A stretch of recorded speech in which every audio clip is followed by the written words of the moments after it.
जी students, मेरी voice आ रही है सबको? सर थोड़ी सी लैग कर रही है। चले, अब मुझे बताएं, अब मेरी वॉइस आ रही है सबको? जी सही है। यस सर, आ रही है। ठीक है जनाब।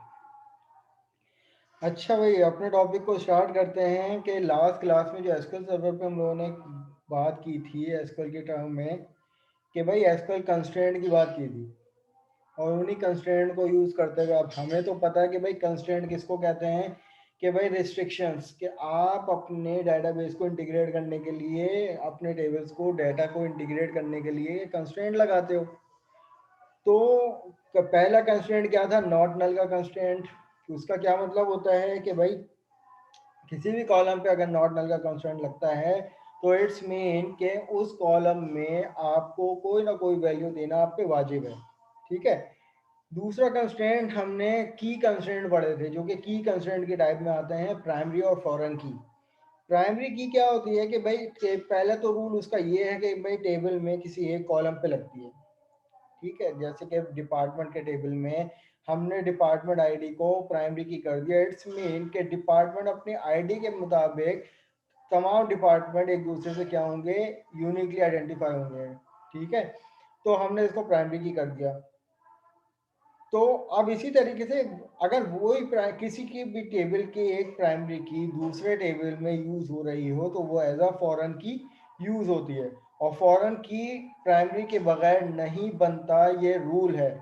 ठीक है। क्यों? क्योंकि जब मैं इसको फॉरेन की अगर बनाऊंगा तो मुझे इसमें रेफरेंस चाहिए होता है, किसका? किसी भी प्राइमरी टेबल के प्राइमरी कॉलम का, कि भाई कौन है प्राइमरी की जिस रेफरेंस पे तुम फॉरेन की बनना चाहते हो। तो आप बताओगे कि डिपार्टमेंट के टेबल में जो डिपार्टमेंट आईडी है वो इसका रेफरेंस है, उस रेफरेंस से ये एज अ फॉरेन की बनना जा रहा है।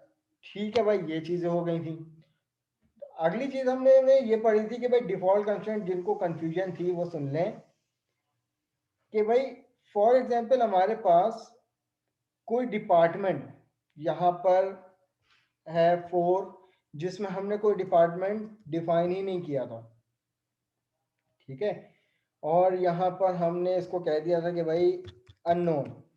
अब ये एक डिपार्टमेंट है, कोई मीनिंगफुल डिपार्टमेंट नहीं है, बट ये वाला कॉलम क्या है? ये नलेबल कॉलम है, कि अगर इसमें वही वैल्यू आएगी जो इसमें है, अदरवाइज नल वैल्यू आएगी। ठीक है। अदरवाइज क्या आएगी? Null value. अगर फॉर एग्जांपल आईडी नंबर 5 कोई स्टूडेंट है, फॉर एग्जांपल रैयान की बात कर लेते हैं, तो इनको CNIC नंबर इनका जो भी होगा वॉट एवर, अब मैं अगर यहाँ पर नल कर देता हूँ तो ये एक्सेप्टेबल है। और इनका जो भी फ़ोन नंबर होगा यहाँ पर, इनका जो भी फ़ोन नंबर होगा और जो भी सैलरी होगी। ठीक है। अब ये एक एम्प्लॉय है फॉर एग्जाम्पल। अब इसका क्या मतलब है कि भाई जिन जिनको डिपार्टमेंट आईडी मिली हुई है, इट्स मीन कि भाई वो किसी ना किसी डिपार्टमेंट से बिलोंग करते हैं। लेकिन रैयान को भी एक आईडी मिलनी चाहिए जिससे आइडेंटिफाई हो कि यार ये एक विजिटिंग एम्प्लॉय है, ये परमानेंट एम्प्लॉय नहीं है, ये विजिटिंग एम्प्लॉय है। अगर हम फैकल्टी की बात करते हैं तो भाई ये एक फैकल्टी विजिटिंग फैकल्टी है, ये परमानेंट फैकल्टी नहीं है। सही है। जिसको एक कोर्स इसका भी मिल सकता है, इसको भी मिल सकता है, इसका भी मिल सकता है, जो भी इनकी स्पेशलिटी होगी। तो ये स्पेसिफिक किसी एक डिपार्टमेंट से बिलोंग नहीं करते, तो भाई इनको नल एक मीनिंगफुल वैल्यू नहीं है। तो इनको एक ऐसा डिपार्टमेंट से बिलोंग किया जाए कि जो स्पेसिफिक नहीं है। तो वो मैं क्या करूंगा कि इनको आईडी नंबर 4 अलॉट करूंगा। लेकिन 4 कब आएगी? जैसे ये डिफॉल्ट तौर पर नल वैल्यू आ रही है तो मैं वहां पर नल की जगह एक डिफॉल्ट वैल्यू सेट करूंगा, विच इज 4। सही है भाई। तो अब जब इनको कोई आईडी नहीं मिलती तो इनको ऑटोमेटिकली 4 वैल्यू मिल जाएगी। सही। जब इनका रिकॉर्ड इंसर्ट करेंगे और हम इनको फॉरेन की वैल्यू नहीं दे रहे तो इनको ऑटोमेटिकली ये वाली वैल्यू उठ के यहाँ पे आ जाएगी। This is called the default constant. जिनका सवाल था आई होप कि क्लियर हो गया होगा। ठीक है भाई, एक्नॉलेज करें, फिर आगे बढ़ते हैं। जी सर। अब कहानी ये है, इस चीज को समझिएगा, हम लोग लास्ट सिनेरियो को ही अपग्रेड करते हुए चल रहे हैं। क्या स्टूडेंट्स, अगर हम स्टूडेंट से हटकर एक एम्प्लॉय की बात करें तो यकीनन हर एम्प्लॉय को एक यूनिक आईडी मिलती है, ऐसा ही है, लेकिन वो उसके ऑफिस की हद तक यूनिकनेस है। लेकिन अगर हम ऑफिस से हटकर उस एक स्पेसिफिक बंदे की बात करें तो उसको कैसे यूनिकली आइडेंटिफाई करोगे? प्राइमरी की तो भाई एम्प्लॉय में लग गई, भाई एक टेबल में एक से ज्यादा प्राइमरी की लग नहीं सकती, तो हमने फॉर एग्जांपल प्राइमरी की इसको कह दिया, ये हो गई प्राइमरी की। बट अब कैसे यूनिकली आइडेंटिफाई करोगे उस एम्प्लॉय को आउटसाइड द कंपनी? सीएनआईसी से, ठीक है, ये बात सबको समझ में आती है। लेकिन अगर मैं यहाँ पर सीएनआईसी को प्राइमरी की कर दूं तो इसका मतलब ये है कि सीएनआईसी में हर बंदे का सीएनआईसी यूनिकली आइडेंटिफाई होता है, लेकिन मैं प्राइमरी ऑलरेडी जब इसको कर चुका हूं तो इसके साथ क्या सलूक करूं? ये तो प्राइमरी की हो ही नहीं सकती फिर। Sir unique. तो क्या कॉन्सेप्ट है यूनिक की का? शाबाश।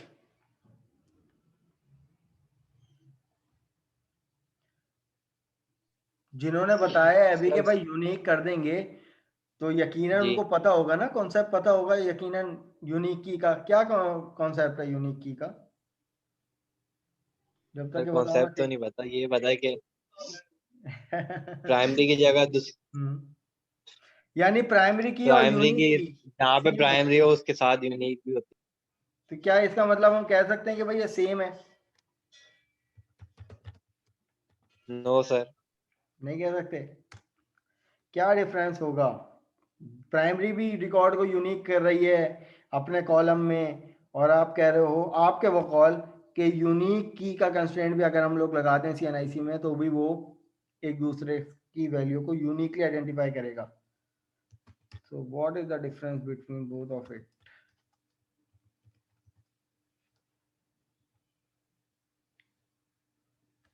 जी जनाब। सर यूनिक तो वो होगा ना जो कभी मतलब न्यू वैसा सेम नंबर किसी का भी नहीं होगा।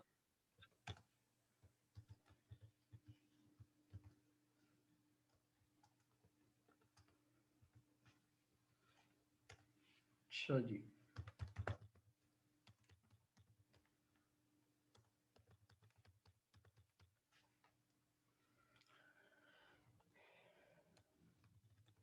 ये आ जाएगा मेरे पास department ID type integer primary की,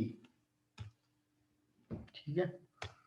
और इसी तरीके से ये आ जाएगा department name variable character 50 character long.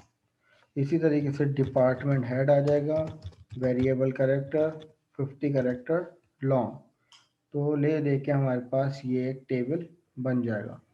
लेकिन अब स्टूडेंट के लिए क्लास समझिएगा इस बात को, बिल्कुल आपने सही बताया है कि जिन्होंने भी यूनिक का नाम लिया कि हम इसको यूनिक कर देंगे, तो यकीनन प्राइमरी का भी फीचर वही है और यूनिक का भी फीचर वही है। सवाल उठता है तो फिर ये दोनों में फ़र्क क्या है?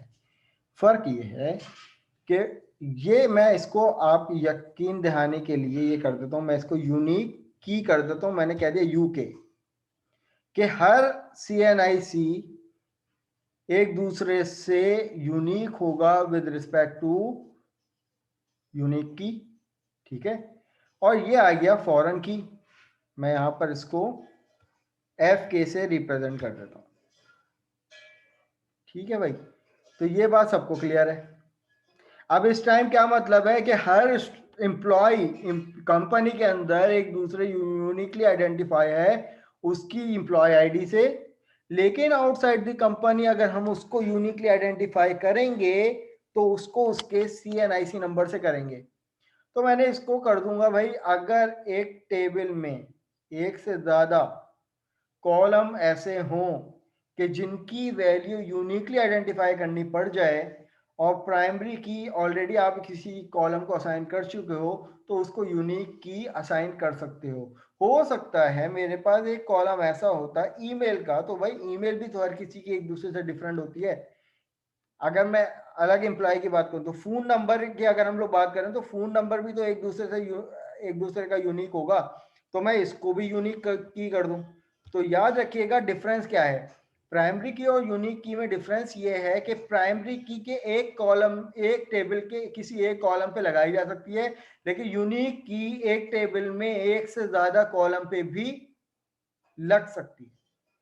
अब आप यहां पर नोटिस करो कि मेरा एम्प्लॉय का जो रिकॉर्ड है वो कंपनी के अंदर विद रिस्पेक्ट टू आईडी तो यूनिक हो गया, प्राइमरी की कर दिया, बट आउटसाइड द कंपनी इसको कैसे यूनिकली आइडेंटिफाई करोगे? तो भाई इसका सीएनआईसी नंबर, इसका सीएनआईसी नंबर, ये सब इस सबको कर दिया हमने यूनिक की। अब इस कॉलम में कोई यूनिक वैल्यू ही आएगी, otherwise repeated duplicate value allow नहीं है। इसी तरीके से यहां पर फोन नंबर भी एक दूसरे का एक बिल्कुल डिफरेंट होगा, तो हमने इसको भी यूनिक की असाइन कर दी। अब दूसरा डिफरेंस समझ लो। पहला डिफरेंस समझ में आ गया कि प्राइमरी की किसी एक कॉलम पे लगाई जा सकती है किसी एक टेबल में, लेकिन यूनिक की एक टेबल में एक से ज्यादा, एक या एक से ज्यादा कॉलम पे भी लग सकती है। दूसरा डिफरेंस सुन लो।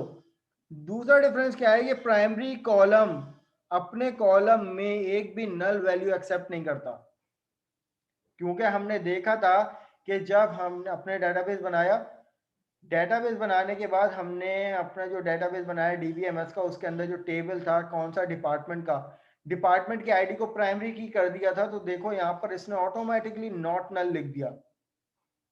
तो कहीं भी हमने हालांकि यहाँ पे डिफाइन नहीं किया, डिफाइन करने की जरूरत ही नहीं है। जब आपने प्राइमरी की लगा दिया तो primary key can not allow any null value in their column, right. जबकि यूनिक की अपने कॉलम में एक नल वैल्यू एक्सेप्ट कर सकता है, डिफॉल्ट वैल्यू या नल वैल्यू एक, ठीक है, एक से ज्यादा नहीं। ये डिफरेंस है किसका? यूनिक की का। ये दो मेजर डिफरेंस हैं यूनिक की और प्राइमरी की के दरमियान। अब ये यूनिक की लगाई किस तरीके से जाती है? अब हमें ये वाला टेबल बनाना है और इसमें 3 की कंस्ट्रेंट लगते हैं, याद रखिएगा। प्राइमरी की, फॉरेन की और यूनिक की, ये तीनों की कंस्ट्रेंट्स हैं। क्या हैं?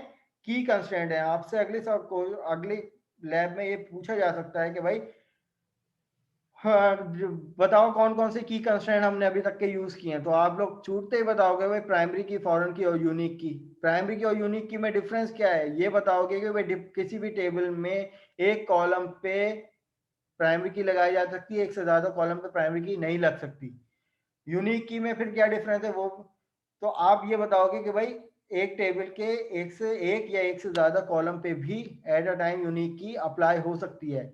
और क्या डिफरेंस है? डिपार्टमेंट टेबल प्राइमरी की अपने कॉलम में एक भी नल वैल्यू एक्सेप्ट नहीं करती, जबकि यूनिक की एक वैल्यू अलाउ करती है कि आप इसमें नल दे सकते हो, राइट। ये मेजर डिफरेंस है। अब इसको इंप्लीमेंट कैसे करेंगे? डिपार्टमेंट में हमें ना तो कोई फॉरेन की जरूरत है, ना तो हमें कोई यूनिक की जरूरत है। क्यों? क्योंकि डिपार्टमेंट में ये दो वैल्यू ऐसी हैं जो सेम हो सकती हैं, लेकिन हमने इन तमाम रिकॉर्ड को यूनिकली आइडेंटिफाई कर दिया with respect to department ID, सही है। लेकिन एम्प्लॉय में फड्डा है। एम्प्लॉय अगर कंपनी में होगा तो अपनी आईडी से चलेगा, लेकिन कंपनी से बाहर होगा, अपने घर में होगा या कहीं भी घर से बाहर कहीं भी एक्सेस होगा, किसी भी और इदारे में, नादरा में या फिर लाइसेंस ऑफिस में या कुछ, तो विद रिस्पेक्ट टू अपने सीएनआईसी नंबर से यूनिकली आइडेंटिफिकेशन होके चलेगा, राइट। यहां तक कोई कंफ्यूजन है? तो अब यहाँ पर देखो, एम्प्लॉय को बनाने के लिए एम्प्लॉय की आईडी को हमें प्राइमरी की करना पड़ेगा, ताकि एम्प्लॉय अपनी कंपनी में with respect to uniquely identify हो जाए विद रिस्पेक्ट टू आईडी। और इसी तरीके से सीएनआईसी नंबर भी वो कॉलम होगा जिसमें तमाम वैल्यू एक दूसरे से यूनिक होंगी, तो इसमें यूनिक की लगना चाहिए। और इसी तरीके से फोन नंबर भी एक दूसरे का बिल्कुल डिफरेंट होगा, तो इसको भी यूनिक की लगना चाहिए। और foreign key with respect to department ID, department table का डिपार्टमेंट आईडी वो इस रेफरेंस से होना चाहिए। तो अब यहाँ पर डिजाइन व्यू से किस तरीके से यूनिक की बनाओगे? तो अगर यहाँ पर देख लो, पहले मैं डिजाइन व्यू से करना बता देते हैं किस तरीके से न्यू टेबल करोगे आप लोग, लेकिन इंप्लीमेंट हम टेबल से करेंगे, मैं इसको सेव नहीं करूँगा। तो ये मेरे पास आ गया स्टूडेंट आईडी, टाइप क्या है इंटीजर। वंस जब मैं इसको प्राइमरी की करूंगा तो ये ऑटोमेटिकली नॉट नल हो जाएगा। स्टूडेंट नेम वेरिएबल करेक्टर क्या कह रही हैं? 50 करेक्टर, क्या कह देन रही उसके हैं? बाद इसको भी नॉट नल कर दूंगा। पता नहीं तुम लोग अपने माइक क्यों नहीं बंद करते हो। अच्छा जी, तो इसी तरीके से स्टूडेंट CNIC नंबर, अब इसमें मैं इंटीजर नहीं ले सकता क्योंकि CNIC नंबर में 13 से 14 डिजिट होते हैं, 13 होते हैं या 14 होते हैं, 13 होते हैं आई थिंक। तो इसके लिए मैंने यहाँ पर बिग इंटीजर ले लिया। अब इसको अगर मैं प्राइमरी करने की कोशिश करूंगा तो की यहाँ से उठ के यहाँ पे आ जाएगी। तो ये रूल भी समझ में आ गया कि भाई टेबल में एक कॉलम से ज्यादा किसी और कॉलम पे प्राइमरी की अलाउ नहीं होती। लेकिन एक कॉन्सेप्ट भी है, ये आपको आपके टीचर भी बताएंगे। अगर मैं इस पे कंट्रोल प्रेस करूं और उसके बाद इस कॉलम पे राइट क्लिक करके प्राइमरी की करूं, तो अब आप यहाँ पे देखें कि प्राइमरी की यहाँ पे सेट हो गई। लेकिन ये इटसेल्फ प्राइमरी की ये नहीं है, ये जो CNIC है ये विद रिस्पेक्ट टू SID ये इसकी कंपोजिट की बन गई। ये आपका कॉन्सेप्ट आपको मिनाल भाई पूरा समझाएंगे। अभी फिलहाल हम इसको यहाँ पर रिमूव कर रहे हैं। अब आपने देखा कि मैंने यहाँ से रिमूव किया तो यहाँ पर भी ऑटोमेटिकली रिमूव हो गई। क्यों? क्योंकि इसके रेफरेंस से ये बनी थी। तो मैं वापस जाकर इसको प्राइमरी की बना दूंगा और मैं यहाँ पर इसको रिमूव करके मैं इस कॉलम पे आता हूँ और यहाँ पर मैंने आके इसको प्राइमरी की कर दिया। अच्छा भाई, अब यहाँ पर स्टूडेंट CNIC नंबर को यूनिक मुझे करना है। यूनिक करने के लिए मैं क्या करूंगा, राइट क्लिक करूंगा तो यहाँ पर मेरे पास लिखा हुआ आ रहा है इंडेक्सेस एंड कीज। क्या लिखा हुआ है? Indexes and keys. इस पे जब मैं क्लिक करूंगा, ठीक है, तो मैं जब यहाँ पे ऐड करवाऊंगा इसको, ये कंस्ट्रेंट है मेरे पास, या बल्कि मैं इसको यहाँ से रिमूव कर देता हूँ। प्राइम, हाँ यूनिक की ऐड करवाना है ना, तो मैं यहाँ पे इसको सेलेक्ट करूंगा। अब यहाँ पे लिखा हुआ है मेरे पास इज यूनिक। इज यूनिक क्या है? नो है ना। डबल क्लिक करके इसको यूनिक कर दूंगा और इसकी टाइप डिफाइन कर दूंगा कि भाई ये इंडेक्सेस नहीं, ये एक यूनिक की होनी चाहिए। और जब मैं इसको क्लोज कर दूंगा तो मेरे पास यहाँ पर ये यूनिक की बन जाएगी। इस तरीके से मैं क्या करूंगा, यूनिक की बनाऊंगा। अब मुझे अगर स्टूडेंट डिपार्टमेंट आईडी चाहिए थी और इसकी टाइप पहली बात तो सेम होनी चाहिए जिसको मैं फॉरेन की बनाऊंगा जिस रेफरेंस से। और फॉरेन की बनाने का तरीका दोबारा देख लो अगर जिनको जहन से निकल गया। राइट क्लिक करोगे आप, रिलेशनशिप पे आओगे, रिलेशनशिप पे आके जाने के बाद आप रिलेशनशिप ऐड करवाओगे। कौन सा रिलेशनशिप ऐड करवाओगे? यहाँ पर लिखा हुआ है टेबल एंड कॉलम स्पेसिफिकेशन। इस पे क्लिक करोगे तो आपको यहाँ पे कह रहा है कि भाई प्राइमरी टेबल पहले बताओ। प्राइमरी टेबल हमारा डिपार्टमेंट है, उसका कौन सा कॉलम है जो कि प्राइमरी है? हमने कह दिया डिपार्टमेंट आईडी। अब ये इस टाइम क्योंकि टेबल सेव नहीं हुआ हुआ टेबल 1 के नाम से, इसमें कौन सा कॉलम है जो कि इसका रेफरेंस से आप फॉरेन की बनाना जा रहे हो, तो आप यहाँ पे क्या करोगे, इसको कर दोगे स्टूडेंट डिपार्टमेंट आईडी और ओके कर दोगे तो ये फॉरेन की क्रिएट हो जाएगी। ठीक है जी, मैं यहाँ पर इसको क्लोज कर रहा हूँ और ये टेबल को अभी हम सेव नहीं करवा रहे हैं। अब ये काम क्यूरी से कैसे होगा? ये काम क्यूरी से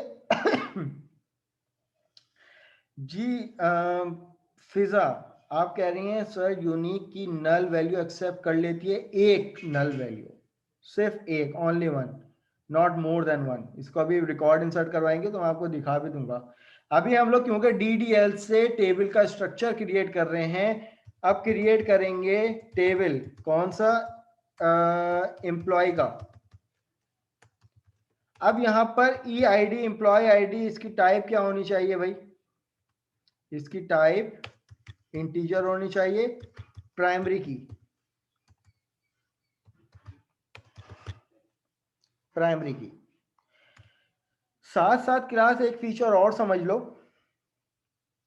कुछ लोगों ने, मुझे याद है कि पहली क्लास में ये वाली बात बोली थी मुझे, या शायद आप नहीं तो ऊप वाले थे, उन्होंने कही थी कि सर अगर किसी भी कॉलम में अगर हम प्राइमरी की लगा दें तो उसमें ऑटोमेटिकली वैल्यू जनरेट होना शुरू हो जाती है। कुछ आवाज आई थी ऐसी? लैब नंबर 1 में किसी ने कुछ कहा था ऐसा, ठीक है। तो ये एक बहुत बड़ी गलत फहमी है जो स्टूडेंट्स जिसका शिकार होता है, ऐसा हरगिज नहीं है। अगर मैं चाहता हूं कि भाई हर एम्प्लॉय, आप लोग कुछ मॉड्यूल ऐसे इंप्लीमेंट करते हैं कि जहां पे वंस आप अपने रिकॉर्ड से रजिस्टर करवाते हैं तो आपको एक ऑटोमेटिकली यूनिक आईडी जनरेट होती है। जैसे आप पीएफ कीट में एडमिशन लेने आए, आप अपनी आईडी अपने साथ थोड़ी लेके आए थे कि भाई यूनिक होगी, आपको पीएफ कीट ने खुद ऑटोमेटिकली एक यूनिक आईडी जनरेट करके दी है। तो ऑटोमेटिकली जनरेट होना वो किसका फीचर है, वो आइडेंटिटी कॉलम का फीचर है कि अगर मैं चाहता हूं कि स्टूडेंट कोई भी स्टूडेंट का रिकॉर्ड आए तो मुझे आईडी डालने की जरूरत ना पड़े, वो uniquely identify unique value automatically generate करे। तो ऑटोमेटिकली जनरेट करना प्राइमरी की का फीचर हरगिज नहीं है। प्राइमरी की का फीचर वो है कि वो यूनिक वैल्यू एक्सेप्ट करना। लेकिन ऑटोमेटिकली अगर आप वैल्यू जनरेट करवाना चाह रहे हो तो उसके लिए आपको आइडेंटिटी लिखना पड़ेगा आइडेंटिटी के फंक्शन की तरह, और उसमें 2 पैरामीटर रिक्वायर्ड करने पड़ेंगे। मैंने कह दिया एक पैरामीटर 1, दूसरा पैरामीटर 1। अगर इसका किसी को आइडिया है तो मुझे बताएं, फिर मैं डिजाइन व्यू से भी आपको समझाता हूँ कि ये इस पैरामीटर का क्या मतलब है और इस पैरामीटर का क्या मतलब है। नहीं any sir, idea idea about कुछ इट? नहीं। 1 नो से सर। 1 तक। No idea about it?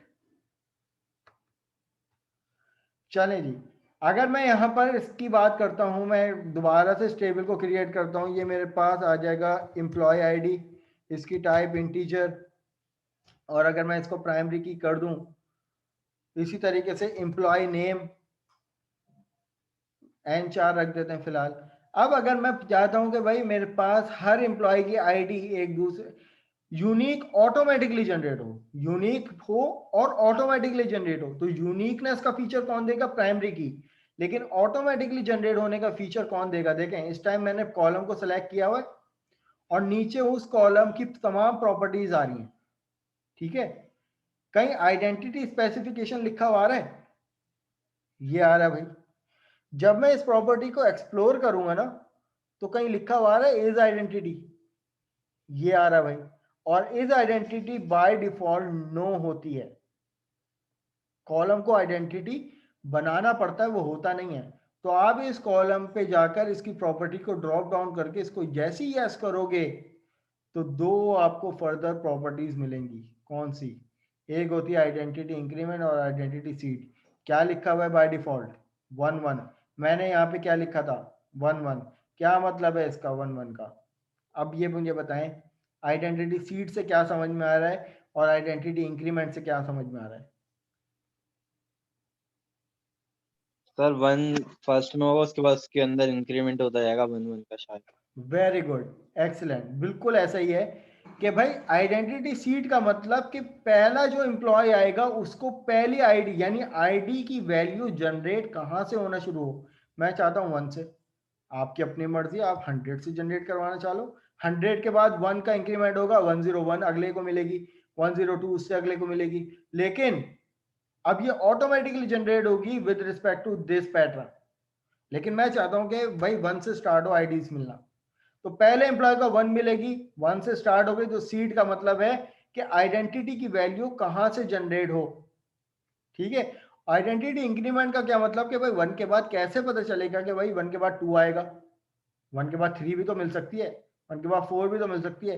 तो आप इंक्रीमेंट में बताओगे। अगर मैं यहाँ पे 2 कर देता हूं तो इट्स मीन 1 के बाद तमाम वैल्यू हर यूजर को कोई ना कोई ऑड वैल्यू मिलेगी, ऐसा ही होगा ना, ठीक है। 1 के बाद 2 का इंक्रीमेंट 3 पे आ जाएगा, फिर 2 का इंक्रीमेंट 5 7 9 11, कुछ भी हो जाए इवन नंबर नहीं मिल सकता।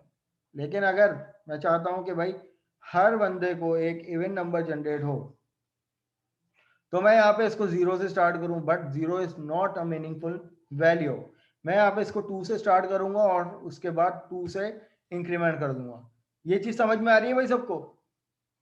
तो हर वैल्यू, अब जो पहला जो एम्प्लॉय आएगा उसको क्या वैल्यू मिलेगी? 2, दूसरा मिलेगा उसको 4 मिलेगी, फिर 6 8 10 सो एंड सो फोर्थ।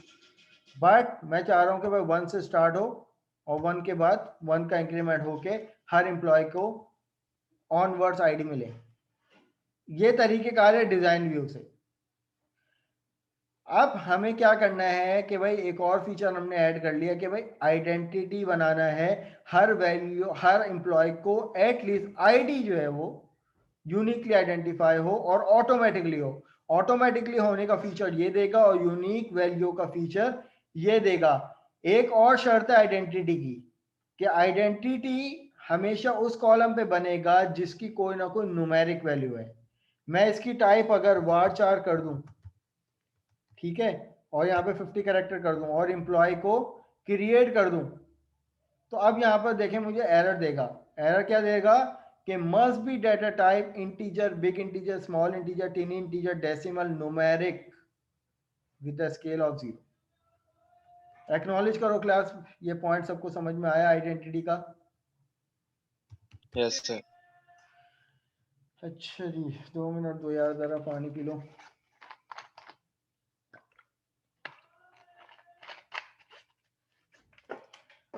तो अब यहाँ पर हमारे पास नेक्स्ट कॉलम जो आएगा वो क्या आएगा, वो ये आएगा एम्प्लॉय का name, variable character 50 character long. इसी तरीके से एम्प्लॉय का CNIC नंबर, अब इसको यूनिक बनाना है। अब इसकी टाइप बिग इंटीजर इसलिए रखूंगा क्योंकि इसमें 13 डिजिट आएंगे और इंटीजर 10 से ज़्यादा डिजिट अलाउ नहीं करता, तो मैंने बिग इंटीजर कर दिया। अब इसको यूनिक बनाने के लिए मैं लिख दूंगा इसके आगे यूनिक। अब ये हो गया यूनिक। नेक्स्ट करो। बिना प्राइमरी की के लिए के आइडेंटिटी बिल्कुल बन सकता है, 100% बन सकता है, बट उसमें कॉन्फ्लिक्ट ये पैदा हो सकता है कि भाई एक वैल्यू आपने दे दी प्राइमरी की, हम फॉर सेफ साइड कि भाई अगर इन केस यूजर से इनपुट, क्योंकि आइडेंटिटी में हम बाय डिफॉल्ट इसका नेचर क्या होता है कि ये खुद ही वैल्यू जनरेट करता है, लेकिन इन केस प्राइमरी की करने का मकसद ये है कि हम आइडेंटिटी में बाय फोर्स वैल्यू भी इंसर्ट करवा सकते हैं आइडेंटिटी इंसर्ट की प्रॉपर्टी को ऑन करके। तो फिर क्या होगा, वहां ये ब्लंडर आ जाएगा। अगर किसी ने छेड़म खानी कर दी कि आइडेंटिटी इंसर्ट की प्रॉपर्टी ऑन करके बाय फोर्स वैल्यू उसने डुप्लीकेट डाल दी और अगर प्राइमरी की नहीं हुआ तो वो एक्सेप्ट कर लेगा, आपका डाटा तबाह हो जाएगा, गलत रिकॉर्ड आ जाएगा ना उसमें। ठीक है रयान, ये पॉइंट क्लियर हुआ? क्योंकि आइडेंटिटी में बाय फोर्स हम बाय फोर्स इसका नेचर, बाय फोर्स भी वैल्यू दे सकते हैं।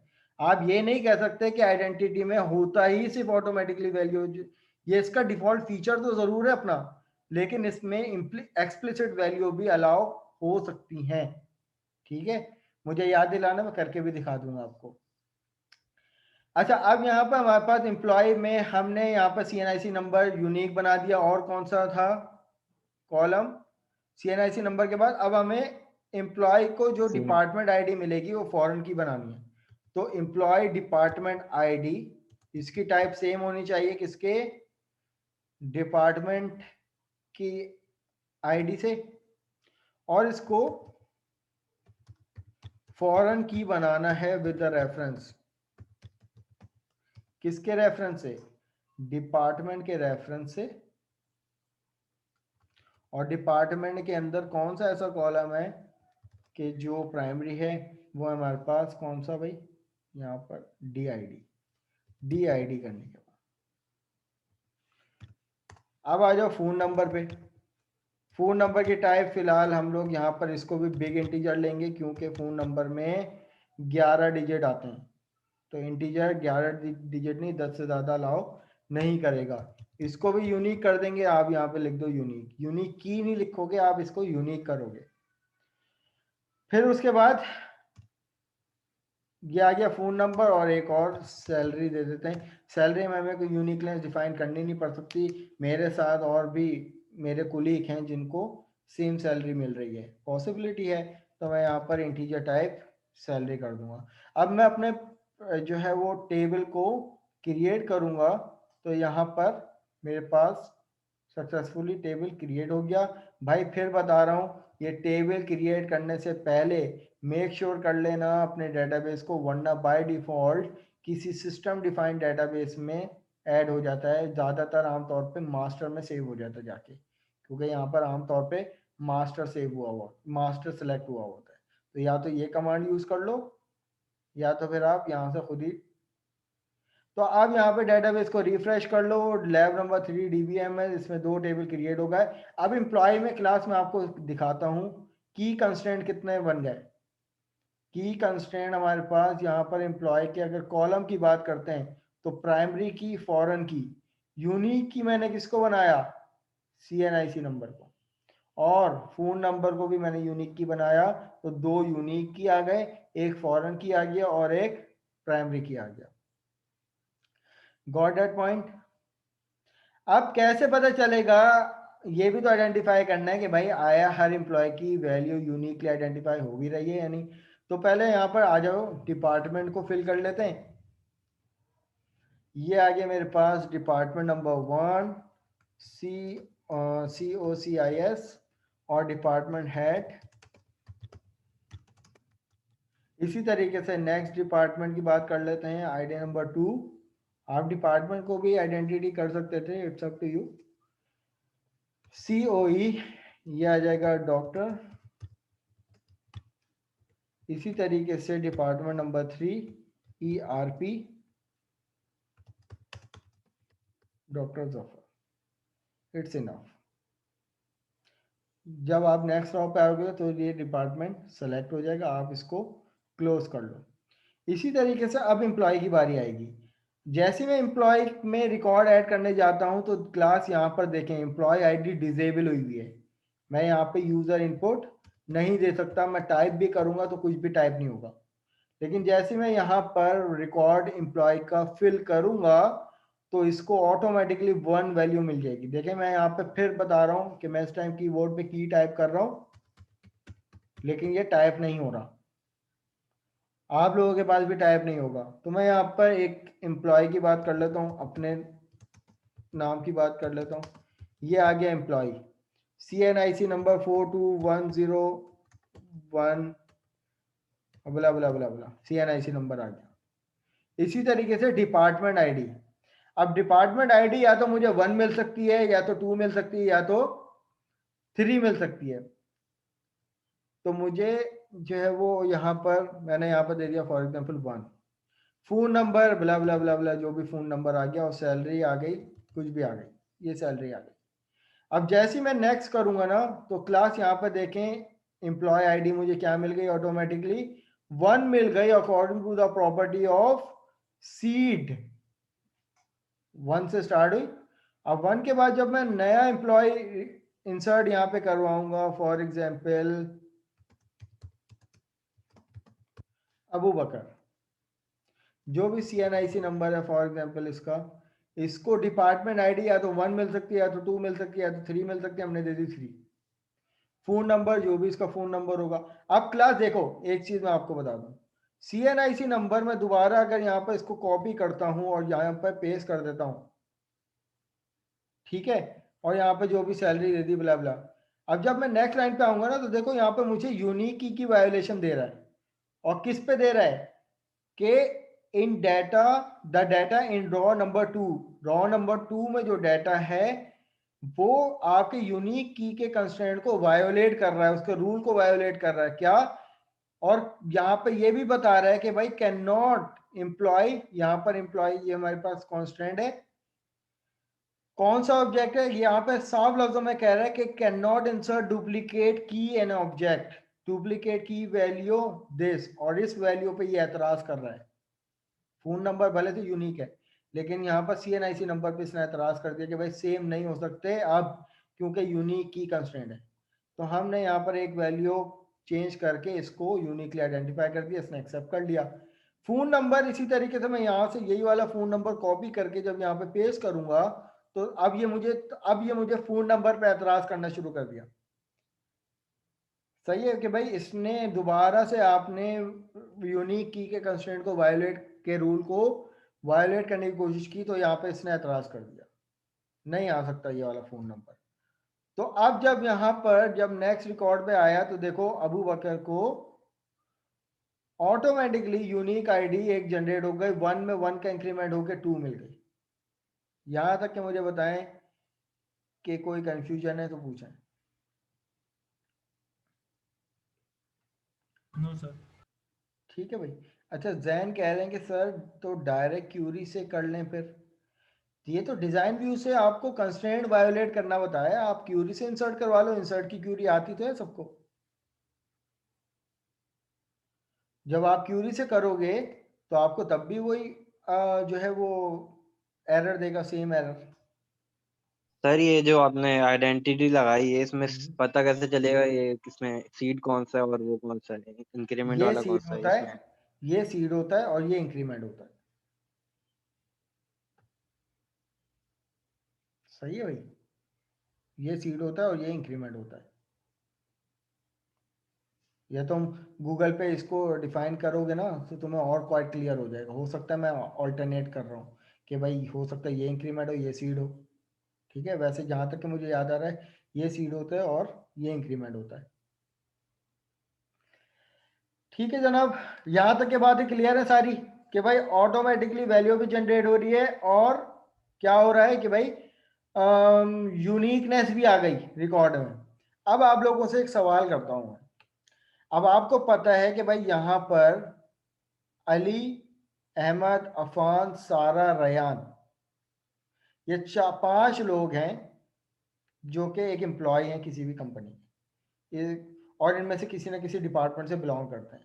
अगर मैं यहाँ पे अली की बात करता हूँ तो अली के पास डिपार्टमेंट आईडी नंबर 2 है, तो इसका मतलब अली का ताल्लुक सीओई से है। ऐसा है। इसी तरीके से अहमद की बात करते हैं, डिपार्टमेंट आईडी नंबर 3 है, इसका मतलब इनका ताल्लुक ईआरबी से है।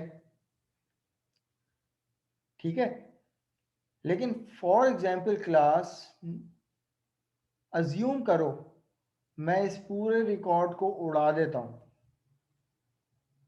इस पूरे कॉलम को मैंने उड़ा दिया, या किसी एक यहां से डिपार्टमेंट को मैंने खत्म कर दिया, या मैं यूं कह सकता हूं कि मैंने इस डिपार्टमेंट को क्या कर दिया, डिलीट कर दिया। इसको भले से छोड़ो, नो फिल। अब मैंने इस डिपार्टमेंट को डिलीट कर दिया। अब आप यहाँ पे देखो कौन सा ऐसा एम्प्लॉय है जो कि इस डिपार्टमेंट से बिलोंग करता था। ये वाला था।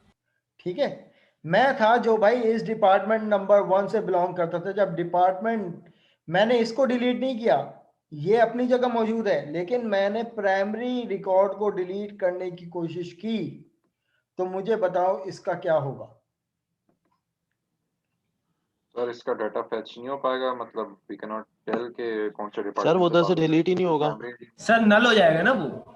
ठीक है, और कौन क्या कहना चाह रहा है भाई इस पे? सर सर मीटिंग मुझे नहीं रिस्टार्ट कर लगता कि लीजिएगा। उधर से डिलीट होगा। सर डिलीट नहीं होगा, लेकिन जो वहां पर वो प्राइमरी की दी हुई है 1, तो उसकी जगह नल हो जाएगा, 4 हो जाएगा। देखो मेरी बात डिफॉल्ट सुनो, जो लोग ये बात बोल रहे हैं कि भाई ये डिलीट